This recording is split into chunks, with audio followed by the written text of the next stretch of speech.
আমাদের সশস্ত্র বাহিনীর মধ্যে কারা ঘাপটি মেরে দিল্লির খলনায়ক অ্যাসেট হিসাবে কাজ করছে। আমরা যেটা জানি না সেটা হচ্ছে আমাদের ডিজিএফআই, এনএসআই, এসবি, ডিবি থেকে শুরু করে রাষ্ট্রের আমলাতন্ত্রের মধ্যে নখরে নখরে কারা কারা বাংলাদেশকে প্রত্যেক দিন বিক্রি করে দেওয়ার জন্য কাজ করছে। সোশ্যাল মিডিয়াতে আমরা শুক্রবার থেকে জানি যে কে কে এই শুটিং এর সাথে জড়িত।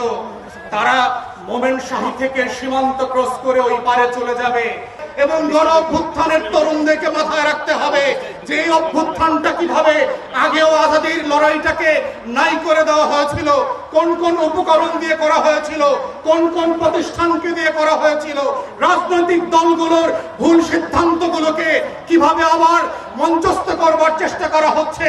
এটা বোঝার মধ্যেই হচ্ছে জুলাইকে ধরে রাখার একমাত্র সত্য। আজকের গণ অভ্যুত্থানের শক্তিগুলোকে মাথায় রাখতে হবে। শত্রু সাপেক্ষে আমার বয়ানের রাজনীতি যেমন মোকাবেলা করতে হবে, শত্রু সাপেক্ষে আজাদির লড়াইকেও হেফাজত করতে হবে। এটাই হচ্ছে আজাদি ধরে রাখার একমাত্র বাহন।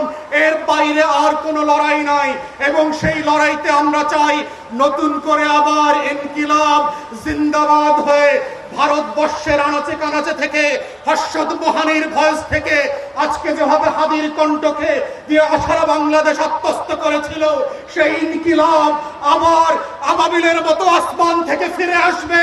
ইনকিলাব ইনকিলাব জিন্দাবাদ, ইনকিলাব ইনকিলাব জিন্দাবাদ, জিন্দাবাদ ইনকিলাব ইনকিলাব জিন্দাবাদ, জিন্দাবাদ।